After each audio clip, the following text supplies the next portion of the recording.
Nandito na ako, mahal ko.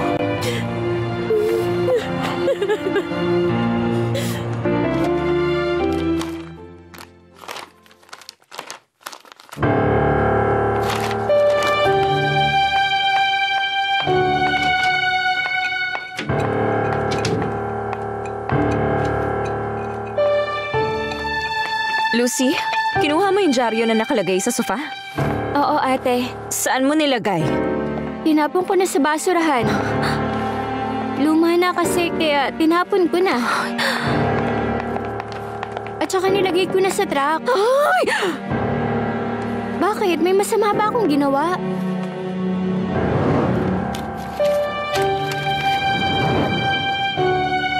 Kailangan mo ba yon? Wala! Wag na! Kalimutan mo na lang!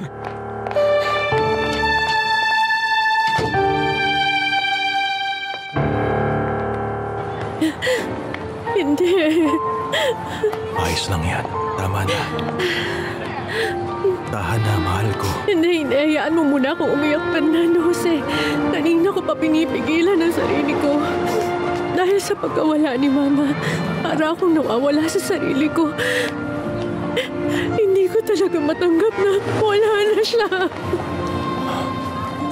Pasensya na, Rosalinda.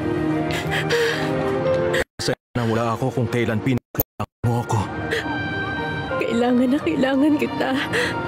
Hinanap kita kahapon pero hindi ko talaga alam kung paano kita hahanapin. Pasensya na hindi ko rin nasabi sa'yo. Hindi ko alam kung saan ka nakatira. Hindi ko rin alam kung saan ka tatawagan. Hindi ko alam. Pareho tayong mali. Naligaw at naghanapan sa isa't isa pero ngayon magkasama na. Ang mahalaga ngayon nandito na ako.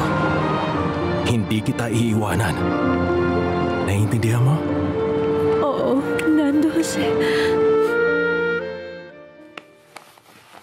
Paano kung tumawag ako sa rehabilitation?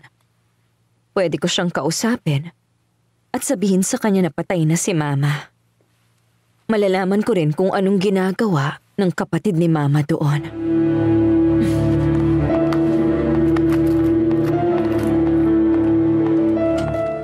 May dala akong pagkain, Papa. Dalisin mo yan.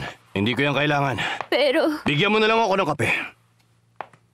mas kakabahan kapag nagkape ka, Papa.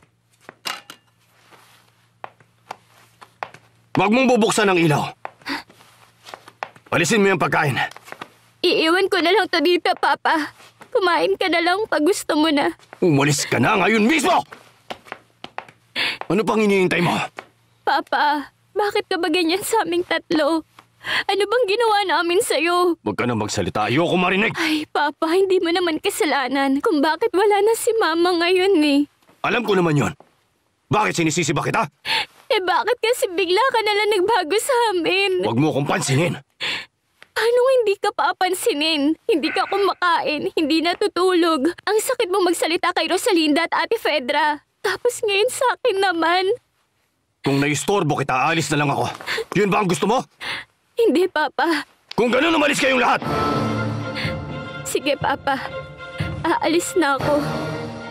Naiintindihan kita.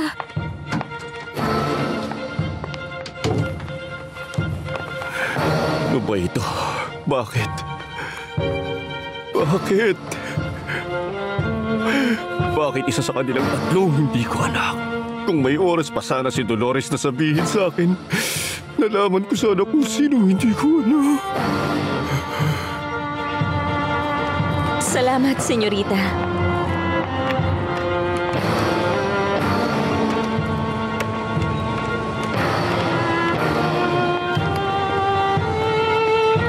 Hello?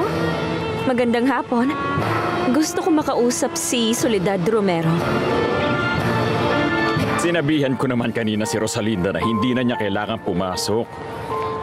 Kaya ayos lang naman sa akin kung uuwi kayong dalawa para makapagpahinga pa rin. Pero paano po kayo, Lolo? Huwag ka mag-alala sa akin, Rosalinda. Babalik naman si Becky para tulungan ako.